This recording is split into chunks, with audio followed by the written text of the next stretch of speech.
नमस्कार मित्रांनो, माझं नाव विशाल आहे. मी दिल्लीमध्ये राहतो आणि इंजिनिअरिंगचा विद्यार्थी आहे. माझं आयुष्य अगदी शांत होतं, पण एक व्यक्ती माझ्या आयुष्यात आली आणि अनेक भावना जागृत करून गेली. आमच्या घराच्या शेजारी दीपाली आंटी राहत होती. अत्यंत देखणी, प्रेम आणि हसतमुख. ती मुलांची आई असूनही तिचं सौंदर्य वानवार होतं. मी अनेकदा तिच्या व्यक्तिमत्वाने भारावून जायचो. ती नेहमी माझ्याशी प्रेमाने वागायची. एका दिवशी मी तिच्या घरी गेलो. ती नुकतीच आंघोळ करून आली होती. केस ओले, कपडे थोडे हलके आणि तिच्या चेहऱ्यावर नेहमीसारखं हसू. त्या अवस्थेत तिला पाहून माझं मन गोंधळून गेलं.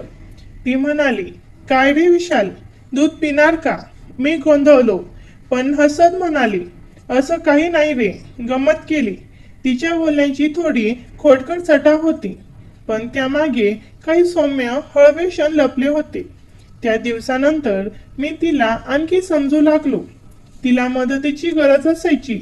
मग मी तिच्या मुलाला शिकवायला तिच्या घरी जायचो. एकदा असंच शिकून झाल्यावर मी तिला थोडं बोलायला थांबवलं. माझ्या मनात अनेक प्रश्न होते. मी तिला थोडंसं स्पष्टपणे विचारलं, "आपण कधी एकटे भेटू शकतो का?" ती थोडी चकित झाली. म्हणाली, "तू मला माझ्या मुलासारखा वाटतोस." मी लाजलो आणि नंतर काही दिवस तिला भेटलो नाही. पण काही दिवसांनी ती स्वतः माझ्या घरी आली आणि विचारलं, "क्लासेस का थांबवलेस?" मी काही बोलू शकलो नाही. फक्त "उद्या येतो" एवढंच म्हटलो. दुसऱ्या दिवशी जेव्हा मी तिच्या घरी गेलो, तिने खूप सौंदर्याने आणि सादरतेने माझं स्वागत केलं. ती म्हणाली, "आज बालू घरी नाहीये, बस तू आणि मी ती मला बेडरूममध्ये घेऊन गेली. तिचं रूप, तिचा आत्मविश्वास आणि तिचं सगळं वागणं खूप वेगळं वाटत होतं. आम्ही दोघं शांतपणे एकमेकांशी संवाद साधत राहिलो आणि मनातल्या भावना व्यक्त करत राहिलो. त्या दिवशी तिच्या आणि माझ्या नात्याला एक नवा अर्थ मिळाला. आम्ही एकमेकांच्या सहवासात इतके रंगून गेलो की काळाचा विसरच पडला. त्या अनुभवाने मला एक वेगळाच आनंद दिला. जेवढं भावनिक होतं तितकं सुसंस्कृत. मित्रांनो, या सगळ्या अनुभवांनी मला शिकवलं की माणसामधील नाती केवळ शरीराने नव्हे तर मनाने जोडलेली असतात. त्या आठवणी आजही मनात आहेत, पण त्या एक सुंदर आणि समजूतदार नात्याचं रूप घेऊन. त्या दिवसाच्या नाजूक संवादानंतर दीपाली आंटी आणि माझ्यात काहीतरी बदललं होतं. जरी आम्ही रोजच्या आयुष्यात नेहमीसारखे वागत होतो, तरी एक अनोखी ओढ, एक अमानिक आकर्षण मनामध्ये दाटलेलं होतं. मी दररोज तिच्या मुलाला शिकवायला जात होतो. तिने पुन्हा कधीच त्या दिवसाचा उल्लेख केला नाही, पण तिचे डोळे काही बोलून जायचे.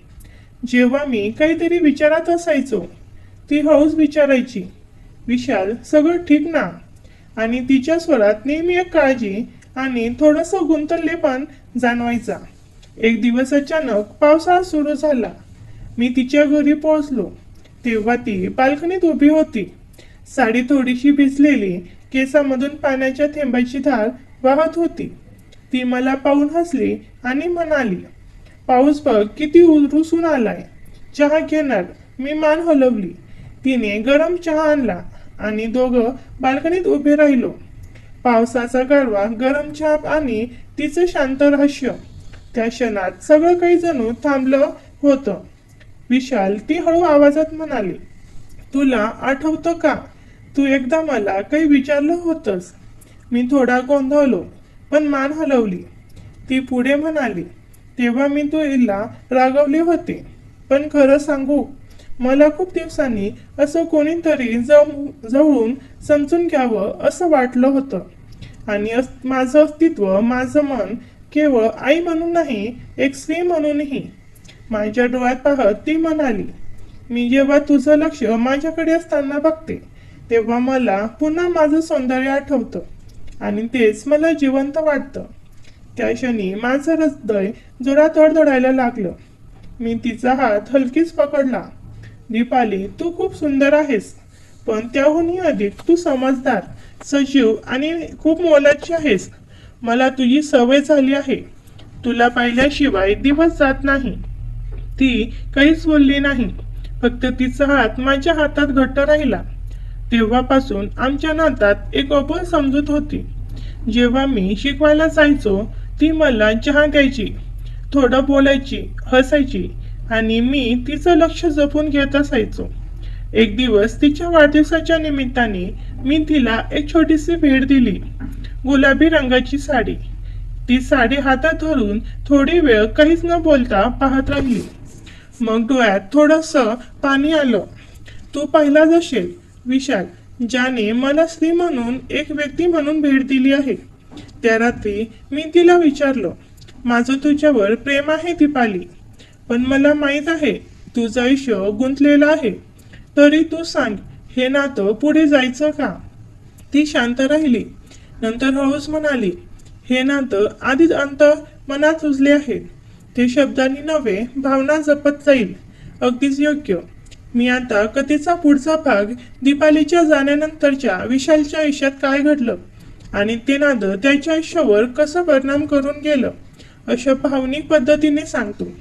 दीपाली गेल्यानंतर काही दिवस मी अगदी शांत, एकाकी झालो होतो.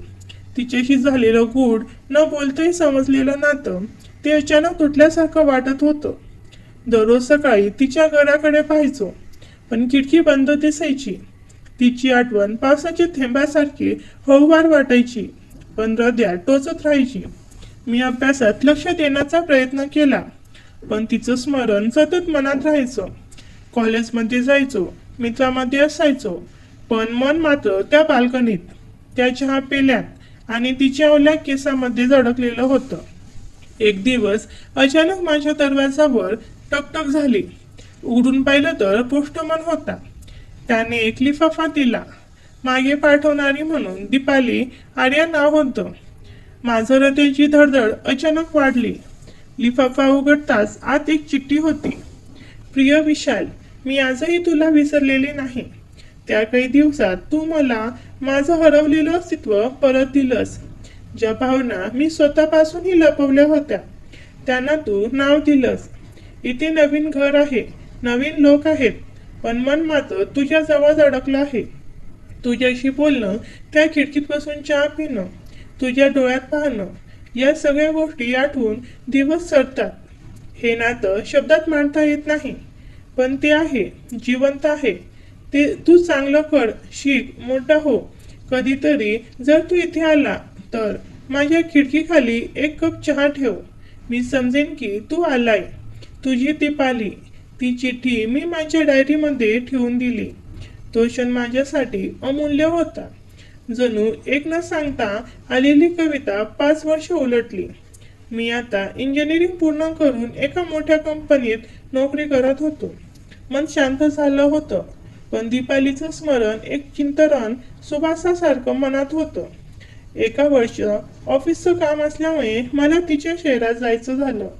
मनात विचार आला, एकदा बघावं का तिचं घर. मी तिच्या पत्त्यावर पोचलो.